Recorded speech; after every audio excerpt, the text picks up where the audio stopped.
my dear readers, listeners, and, of course, friends. It is with a spectral and luckily bottomless glass of Johnny Walker Black that I once again find myself compelled to comment on the intellectual travesty that is Jordan Peterson's podcast. As I wade through the murky depths, I can't help but feel a sense of déjà vu, as if I've been here before, locked in an endless cycle of Jungian archetypes, mythological references, and, as always, pseudo-profound ramblings. It's like Groundhog Day for the intellectually masochistic, a recurring nightmare from which there is no escape.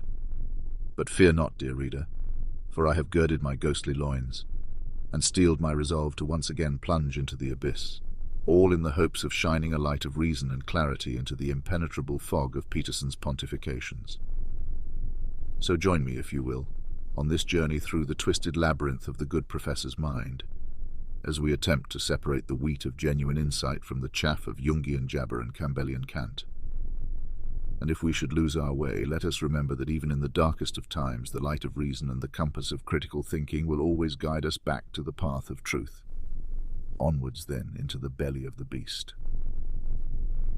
In this latest offering, in episode 438, we find Peterson once again lost in the labyrinth, grasping at any straw that might lend his musings an air of legitimacy.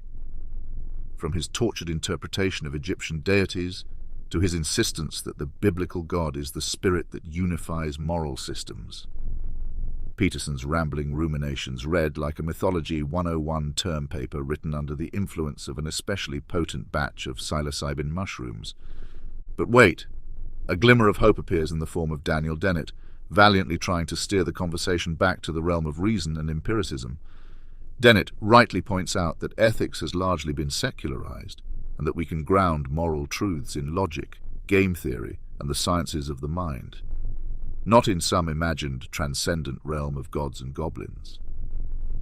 Alas, every time Dennett attempts to plant a flag of sanity in this madness, Peterson drags him back into the mire with another convoluted tangent. One moment it's the problem of suffering, the next it's the adaptive significance of snakes in our ancestral environment. It's like trying to nail jelly to a wall. But perhaps most egregious is Peterson's suggestion that science itself rests on fundamentally religious presuppositions. Has the good professor never heard of methodological naturalism, of hypothesis testing and falsification? Science works because it ruthlessly roots out untestable metaphysical claims, not because it smuggles them in through the back door. Dennett, to his credit, does his best to expose the cavernous flaws in Peterson's leaky logic. But I can't help but feel he's too gentle in his chiding. This is no time for the Socratic method. We need the philosophical equivalent of shock and awe. In the end, what are we left with? Yet another tiresome trawl through the swampy shallows of Peterson's psyche, festooned with the usual Jungian gewgaws and Campbellian tchotchkes. The man has made a career out of dressing up the perennial banalities of self-help pablum in the gaudy robes of comparative mythology. It's Tony Robbins for the Joe Rogan set, and frankly I expected better from a public intellectual of Peterson's stature.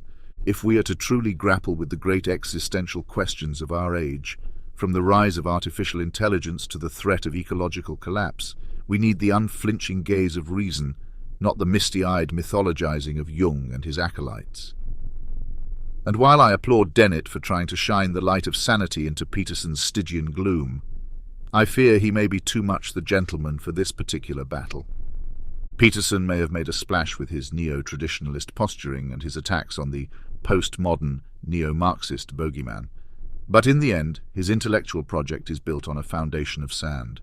And when the tide of critical scrutiny comes in, as it inevitably will, I suspect that foundation will be washed away, leaving only the flotsam and jetsam of broken archetypes and shattered myths in its wake. But take heart, dear reader.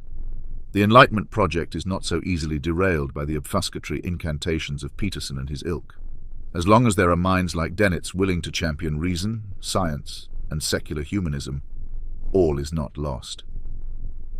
The light of truth may flicker in the face of the mythological maelstrom, but it will never be extinguished.